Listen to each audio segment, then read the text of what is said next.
Hola, buenos días desde La Habana. Soy Joanny Sánchez y en este jueves 7 de febrero de 2019 quiero compartir con ustedes este programa de Ventana 14, a través del cual me estaré acercando a los temas y las noticias más importantes de la jornada en Cuba. Les recuerdo que pueden ampliar todas estas cuestiones en las páginas del diario digital 14 y medio que hacemos desde aquí, desde dentro de Cuba.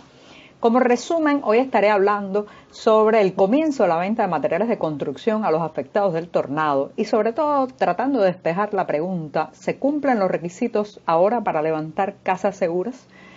Por otro lado, el opositor Eduardo Cardea ha recibido su primera visita familiar en la cárcel de mínima seguridad a la que ha sido trasladado. Una madre preocupada, un teléfono móvil y las redes sociales logran finalmente que se reparen los baños de una escuela que llevaban décadas de deterioro. Y por último, el Centro de Estudios Convivencia presenta hoy el libro Cuba busca una salida, itinerario de pensamiento y propuestas para esta isla.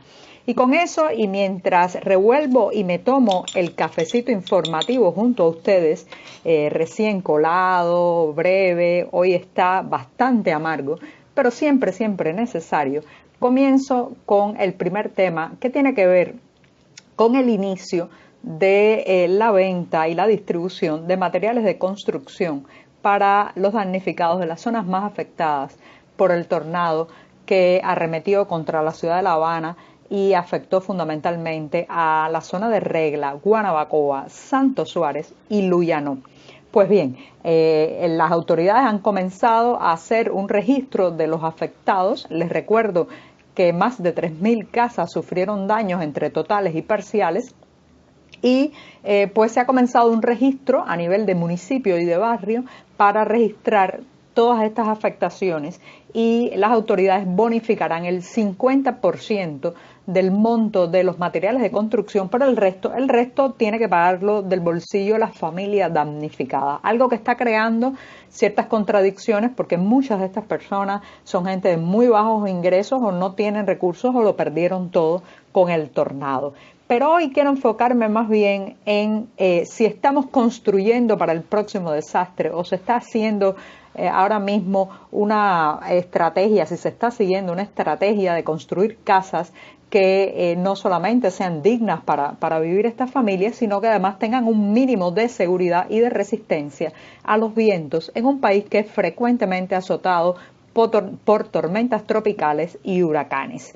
La verdad es que no parece haber una estrategia en esa dirección. Se están entregando a la venta materiales bastante precarios. Estamos hablando, por ejemplo, fundamentalmente de las tejas de techo, tejas de asbesto cemento, como escucharon, de asbesto cemento, y también mucho soporte para techo bastante precario.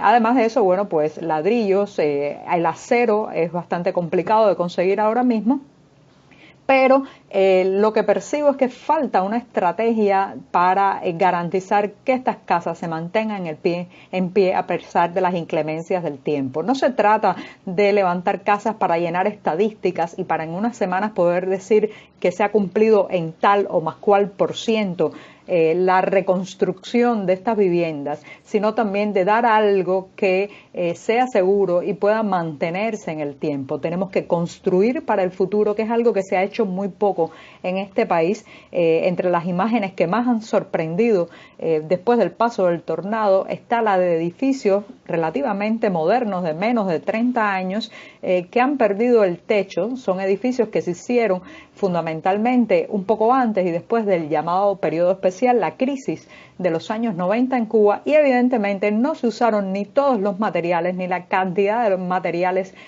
o calidad de materiales necesaria para que, bueno, pues pudieran enfrentarse a los eventos climatológicos. ¿Volverá a pasar eso? ¿Se está construyendo ahora para que sea pasto de los vientos mañana? Es una gran interrogante, pero me temo que la premura, la falta de una estrategia y sobre todo el deseo de buscar resultados inmediatos por encima de calidades puede estarnos jugando una mala pasada en esta ciudad y en este país. Y con eso me voy al segundo tema, con otro sorbito del cafecito. Y tiene que ver con el hecho de que el opositor, el líder del Movimiento Cristiano Liberación, Eduardo Cardet, ha recibido finalmente la primera visita familiar de su esposa Yaymiris Vecino, después de haber sido trasladado el pasado viernes 1 de febrero a una cárcel de mínima seguridad. Desde donde él estaba en Holguín, ha sido trasladado a este espacio donde ya tiene pues una serie de condiciones diferentes, menos hacinamiento, puede tener el derecho a tener un salvoconducto, permiso o pase para visitar en un momento cercano a su familia. Y bueno, pues esto es una señal de alivio, sobre todo en un caso que ha tenido mucha repercusión a nivel nacional e internacional y por el que voces como Amnistía Internacional han demandado su inmediata liberación. Para los que no conocen la historia, les digo que Cardet fue detenido en noviembre de 2016, 5 días después de la muerte de Fidel Castro. Esos fueron días de mucho control y mucha represión. Durante 9 días tras la muerte del exmandatario cubano, no se permitieron prácticamente festividades ni personales ni públicas, no se vendió alcohol y la policía estaba bien nerviosa, especialmente la seguridad del Estado, la policía política, y controló estrictamente a los opositores, a los activistas, especialmente para que no hicieran ninguna manifestación alrededor del magno funeral. Lamentablemente Eduardo Cardet fue detenido y procesado, acusado de un supuesto delito de atentado, una figura penal que se utiliza mucho contra los opositores, y fue llevado a prisión por 3 años de cárcel. Ahora todavía la condena no ha terminado, pero sus abogados reclaman que no se ha suavizado o no se le ha permitido acceder a la libertad condicional. Al menos esta semana hay una pequeña luz de esperanza porque ha pasado a una prisión de menos severidad y se espera que finalmente los reclamos internacionales logren que Cardet salga a la calle y pueda estar junto a su familia.